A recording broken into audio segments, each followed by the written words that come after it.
আমি আসছে আহলিসন 18 নম্বর বিষয় দোকানের বিষয়। আহলিসন 18 নম্বর বিষয় দোকানের বিষয়। কত টাকা খরচ করে আসছিলেন এই বিষয়ে আপনি? এই তো 2.5 লাখ টাকা। 2.5 লাখ টাকা খরচ করে আপনি আহলিসন বিষয়ে আসছেন, এটা কিভাবে সম্ভব হয়েছে? এটা আমার আঙ্কেলের মাধ্যমে আসছি, আত্মীয় আর কি। মানে আত্মীয়ের মাধ্যমে আসা উচিত এবং আত্মীয়ের মাধ্যমে আসলে ভালো হয় কুয়েতে। দালালের মাধ্যমে আসলে কি হয়, এই হাত বদল হওয়ার কারণে এই এই এই ভিসাটার দাম অনেক বেড়ে যায়। যেমন কি 8 লাখ 10 লাখ টাকা। আমার আমার আমার পাশে একজন আমার রুমমেট আসছে 12 লাখ টাকা দিয়ে। আসসালামু আলাইকুম। ওয়ালাইকুম সালাম। কেমন আছেন ভাই? আছি আলহামদুলিল্লাহ। একটু কথা বলা যাবে? হ্যাঁ অবশ্যই। তাহলে এটা একটু লাগাই। দেশের বাড়ি কোথায়? দেশের বাড়ি চিটাগং। চিটাগং। কত বছর আগে কুয়েত আসছেন? এই তো 8-9 মাস। 8-9 মাস। কি বিষয় নিয়ে আসছিলেন অথবা কি কাজে আসলেন কুয়েতে? আমি আসছে আহলিসন 18 নম্বর বিষয় দোকানের বিষয়। আহলিসন 18 নম্বর বিষয় দোকানের বিষয়। কত টাকা খরচ করে আসছিলেন এই বিষয়ে আপনি? এই তো 2.5 লাখ টাকা। 2.5 লাখ টাকা খরচ করে আপনি আহলিসন বিষয়ে আসছেন, এটা কিভাবে সম্ভব হয়েছে? এটা আমার আঙ্কেলের মাধ্যমে আসছি, আত্মীয় আর কি। মানে আপনার নিজস্ব লোকের মাধ্যমে আসছেন, জি, মাত্র 2.5 লক্ষ টাকা খরচ করে সন আহালি বিষয়ে আসছেন, জি এটা কি সত্যি সত্যি বলতেছেন? জি জি অবশ্যই সত্যি।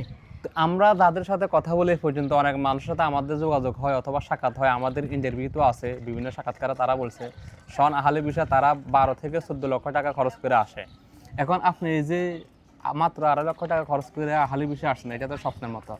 আসলে এটা কি সম্ভব হয়েছে আপনার নিজস্ব লোকের মাধ্যমে আসার কারণে? জি জি অবশ্যই। আত্মীয়ের মাধ্যমে আসার কারণে এই কম টাকা আসতে পারছি। এই যে আমরা যে আপনাদেরকে বারবার বলি আপনারা দালালের মাধ্যমে কুয়েত আসবেন না, কিছুদিন আগে গত 2 দিন আগে আমার চ্যানেলে একটা ভিডিও আছে, কুয়েতের একটা বিশেষ সরকারি খরচ মাত্র 1,06,000 টাকা। হয়তো এটা বিভিন্ন প্রসেস করতে করতে বিমান ভাড়া সহ 2 থেকে 2.5 লক্ষ টাকা, এবার যত টাকা দিয়ে আসছে এরকমই লাগে। কিন্তু এই যে 8 থেকে 10 লক্ষ 12 লক্ষ টাকা আমরা খরচ করে আসি, এত টাকা কিন্তু লাগে না। এই টাকাগুলা যারা দালাল আছে বিভিন্ন এক হাত থেকে ওই হাতে ওই হাতে এরকম করতে করতে কিন্তু 10 থেকে 12 লক্ষ টাকা পর্যন্ত পৌঁছে যায়। কিন্তু এই টাকা দিয়ে কিন্তু আমরা এখানে না আসে কিন্তু ইউরোপে কিন্তু যেতে পারি কিনা? অবশ্যই যেতে পারি।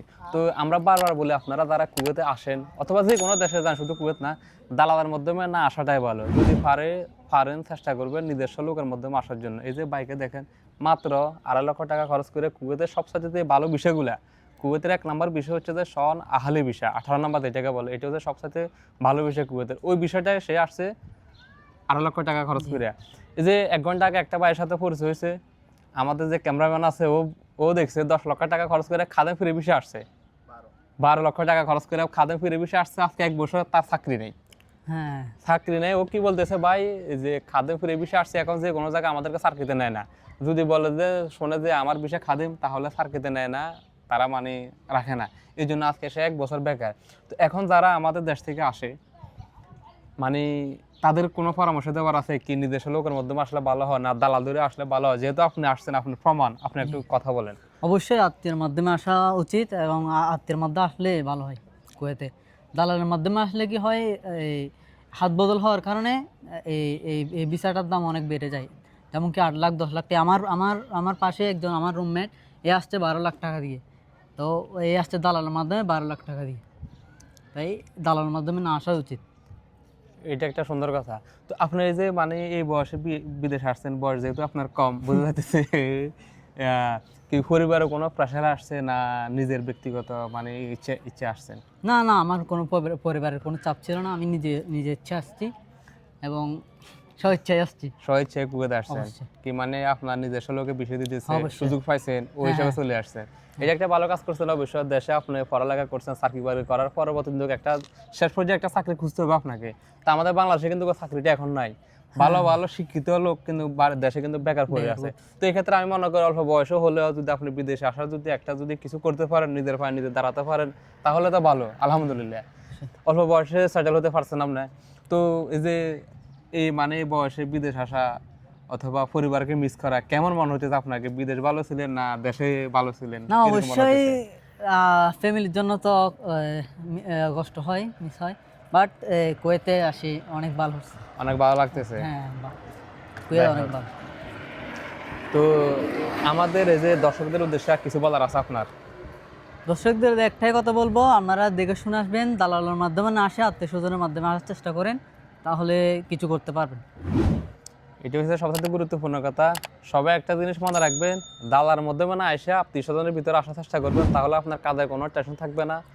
ও আপনারা যদি কোনো আপনার ভাই ব্রাদার বন্ধু বান্ধব চাচা যে থাকুক তাদের মাধ্যমে আসলে অন্তত আসার পর একটা চাকরি হলে নিয়ে দেবে আপনাকে।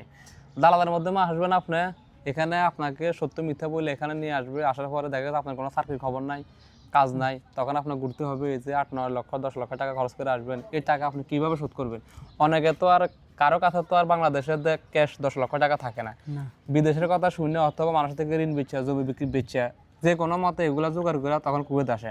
এখানে আসার পরে যদি আপনি যদি বেকার থাকেন, এই যে ঋণ করে যে আসবেন, এই টাকাগুলো আপনি কিভাবে শোধ করবেন, এই জিনিসটা সবসময় চিন্তা করবেন। তো সবাই ভালো থাকবেন, আল্লাহ হাফেজ।